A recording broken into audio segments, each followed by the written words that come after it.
نے سر تسلیم خم کر دیا، اور جب حضرت ابراہیم علیہ السلام نے اپنے فرزند کو ذبح کرنے کا ارادہ فرمایا تو ان کے فرزند نے عرض کی، اے والد محترم، اگر آپ نے مجھے ذبح کرنے کا ارادہ کر لیا ہے تو پہلے مجھے رسیوں کے ساتھ مضبوطی سے باندھ لیں تاکہ میں تڑپ نہ سکوں، اور اپنے کپڑے بھی سمیٹ لیں تاکہ میرے خون کے چھینٹے آپ پر نہ پڑیں اور میرا اجر کم نہ ہو، کیونکہ موت بہت سخت ہوتی ہے، اور اپنی چھری کو اچھی طرح تیز کر لیں تاکہ وہ مجھ پر آسانی سے چل جائے، اور جب آپ مجھے ذبح کرنے کے لیے لٹائیں تو پہلو کے بل لٹانے کی بجائے پیشانی کے بل لٹائیں، کیونکہ مجھے اس بات کا ڈر ہے کہ جب آپ کی نظر میرے چہرے پر پڑے گی تو اس وقت آپ کے دل میں رقت پیدا ہوگی، اور وہ رقت اللہ تعالیٰ کے حکم کی تعمیل اور آپ کے درمیان حائل ہو سکتی ہے، اور اگر آپ مناسب سمجھیں تو میری قمیص میری ماں کو دے دیں تاکہ انہیں تسلی ہو اور انہیں مجھ پر صبر آ جائے۔ حضرت ابراہیم علیہ السلام نے فرمایا، اے میرے بیٹے، تم حکم الہی پر عمل کرنے میں میرے کتنے اچھے مددگار ثابت ہو رہے ہو۔ اس کے بعد فرزند کی خواہش کے مطابق پہلے اسے اچھی طرح باندھ دیا، پھر اپنی چھری تیز کی اور اپنے فرزند کو منہ کے بل لٹا کر ان کے چہرے سے نظر ہٹا لی،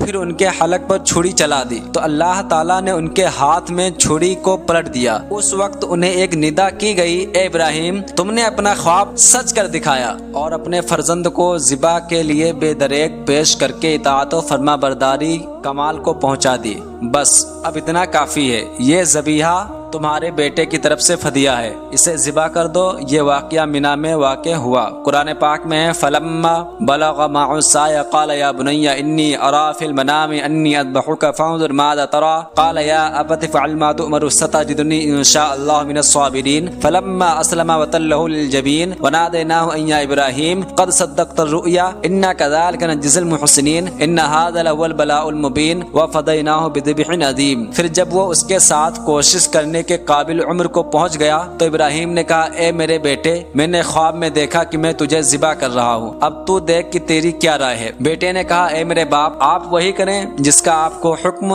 دیا جا رہا ہے، انشاءاللہ عنقریب آپ مجھے صبر کرنے والوں میں سے پائیں گے۔ تو جب دونوں نے ہمارے حکم پر گردن جھکا دی اور باپ نے بیٹے کو پیشانی کے بل لٹایا، اس وقت کا حال نہ پوچھ، اور ہم نے اسے ندا فرمائی کہ اے ابراہیم، بے شک تو نے خواب سچ کر دکھایا، ہم نیکی کرنے والوں کو ایسا صلہ دیتے ہیں، بے شک یہ ضرور کھلی آزمائش تھی، اور ہم نے اسماعیل کے فدیے میں ایک بڑا ذبیحہ